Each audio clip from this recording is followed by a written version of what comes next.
যে আবাসিক হলগুলা মানে একেবারে মানে দেখা বিশ্রী, একেবারে অবাসযোগ্য একটা ছাত্র ক্যাম্পাসের ভিতরে আমরা আছি।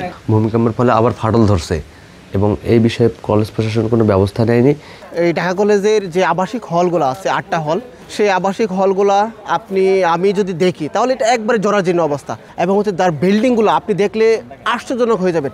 185 বছরের যে ঐতিহ্যবাহী একটি কলেজ, সেই কলেজের যে আবাসিক হলগুলা মানে একেবারে মানে দেখা বিশ্রী একেবারে। আর এগুলো দেখলে এত ভীতি কাজ করে, কখন জানি বিল্ডিংগুলো আমার মাথায় উপরে পড়ে যায়। গত 3 দিন আগে যখন হচ্ছে ভূমিকম্প হয়েছে, তখন হচ্ছে উপরে দেখলাম আমরা অনেক কিছু হচ্ছে রাবিশগুলো ভেঙে মাথার উপরে পড়েছে, যার ফলে পরবর্তী সময় এখন আমরা হলের মধ্যে যারা আমরা আছি নিয়মিত থাকি, তারা হচ্ছে হ্যামলেট গায়ে দিয়ে, হ্যামলেট মাথায় দিয়ে আমরা শুয়ে রয়েছি। হ্যাঁ, এর মধ্যে আবার আরেকটি হচ্ছে আমরা হচ্ছে দেখলাম অনেক স্টুডেন্ট তারা হচ্ছে রাতের বেলায় তারা হচ্ছে তাদের রুমের ভিতরে তারা রাত্রি যাপন করতেছে, তারা হচ্ছে রিডিং রুমে পড়াশোনা করতেছে এবং দিনের বেলায় তারা হচ্ছে এই যে বাহিরে কাটাচ্ছে।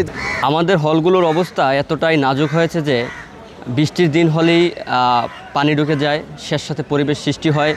আর কয়েকদিন যাবত তো ভূমিকম্প হচ্ছে, এই জায়গায় তো প্রতিটি রাত কাটে আতঙ্ক, দুর্ঘটনা, অনিশ্চয়তার মধ্যে।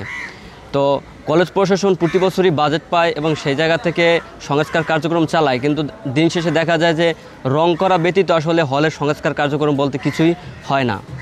তো আমরা আসলে যেটা বলতে চাই যে কলেজ প্রশাসনের উচিত দ্রুত ঝুঁকিপূর্ণ হলগুলো জরিপ করা এবং সংস্কার কার্যক্রম চালু রাখা এবং নতুন হল যাতে আমরা পেতে পারি সেজন্য স্থায়ী বাজেট বরাদ্দ দেওয়া।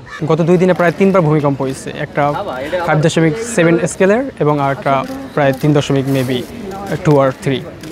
কিন্তু পরিতাপের বিষয় হচ্ছে আমাদের ঢাকা কলেজ একটা ঐতিহ্যবাহী কলেজ আমাদের সাবকন্টিনেন্টে, কিন্তু এখানের যে পরিকাঠামোগুলো, আমাদের যে ছাত্রাবাসগুলো একদম অপরিকল্পিত এবং অবাসযোগ্য একটা ছাত্র ক্যাম্পাসের ভিতরে আমরা আছি। বিশেষ করে আমাদের ইলিয়াসও যদি তাকাই, সেটা দেখা যায় আজ থেকে প্রায় 20 বছর আগে এটা পরিত্যক্ত ঘোষণা করা হয়েছে, কিন্তু বাট এখনও পর্যন্ত এখানে আমাদের স্টুডেন্টরা অবস্থান করছে।